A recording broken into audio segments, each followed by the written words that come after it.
Let me tell you about the worst night of my life. I still don't know how I made it through. Maybe it was luck, maybe it was something else, but I can't forget it, no matter how hard I try. It started with a road trip, just a simple camping trip, really. Me, my best friend Lisa, her boyfriend Josh, and his cousin Kevin. We planned to spend a few days by the lake, far away from the noise of the city. Josh said he knew a shortcut called Blackvale Highway. Supposedly, it cut 2 hours off the drive. Seriously, Josh? I said when he brought it up. I've heard stuff about that place. People say it's haunted. Josh rolled his eyes. Come on, Ava. It's just a dumb story to scare kids. My uncle drives through it all the time for work. We'll be fine. Kevin, sitting in the back seat of their car, piped up over the walkie-talkie. Yeah, Ava, don't chicken out now. It's just a road.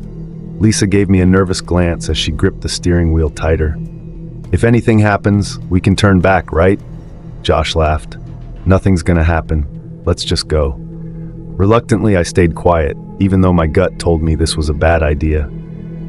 When we reached the entrance to Blackvale Highway, there was a large wooden sign that looked older than dirt. The words carved into it were faded but still readable. Welcome to Blackvale Highway. Follow the rules or pay the price. 1. Do not drive after sunset. 2. Do not stop your car for any reason. 3. Do not leave your vehicle. Ever. We all got out to sign the bottom of the sign, like the rules instructed. The list was covered with signatures, but some had been scratched out. This is so dumb, Josh said, signing his name with a flourish. Let's go before it gets dark. The sky was already turning orange as we got back into our cars and started driving. Lisa and I followed behind Josh and Kevin. The road was narrow and empty, surrounded by dry fields and distant hills.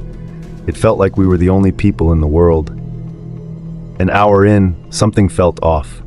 The sky wasn't just dark now, it was a strange shade of purple, almost glowing. Lisa noticed it too.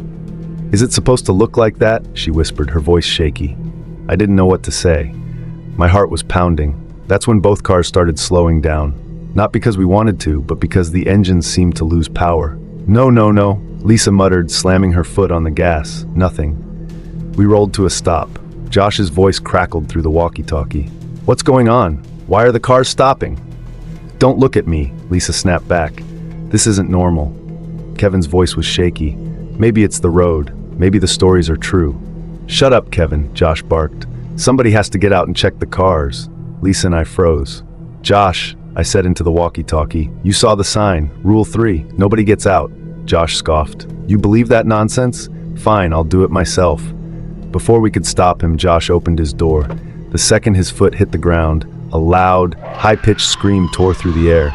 It wasn't human. It was something else. Something wrong. Josh, get back in the car! I screamed, but he was frozen, staring at something in the distance. I looked where he was looking and saw it. A tall figure stood in the field beside the road. It was impossibly skinny, with arms that stretched too long and legs that bent at unnatural angles. Its face was blank, like a smooth mask, but I could hear it. The screaming wasn't coming from the sky or the wind. It was coming from it! Get in the car, Josh! Kevin yelled through the walkie-talkie, his voice cracking. Josh finally moved, but it was too late. The figure lunged at him, faster than anything I'd ever seen. One moment, he was there, and the next, he was gone. Lisa and I sat in stunned silence, staring at the empty spot where Josh had been. Kevin's frantic voice came through the walkie-talkie. What just happened? Where is he? I don't know, I whispered, my throat dry. The screaming stopped. The figure was gone, but I knew it wasn't over. We need to get out of here, Lisa said, her hands trembling on the wheel. The cars roared to life again, as if whatever had stopped them decided to let us go, for now. We didn't waste a second. Kevin's car sped ahead, and Lisa followed close behind. We didn't stop until we were miles away, back on a normal highway. The sun rose, bathing the road in golden light. For a moment, I thought it was over. But when we reached the campsite, something felt wrong. Lisa parked the car, and we stepped out cautiously. Where's Kevin? She asked, looking around. I turned back to the car we had followed the whole way. It was empty. It's been weeks since that night. The police found Lisa's car abandoned on Blackvale Highway, but they never found Kevin or Josh. We told them we got lost and couldn't explain what happened. They didn't believe us, but I don't care. I haven't gone back to that road since. But sometimes late at night, I hear it, the scream, and I know it's still out there, waiting for someone else to break the rules.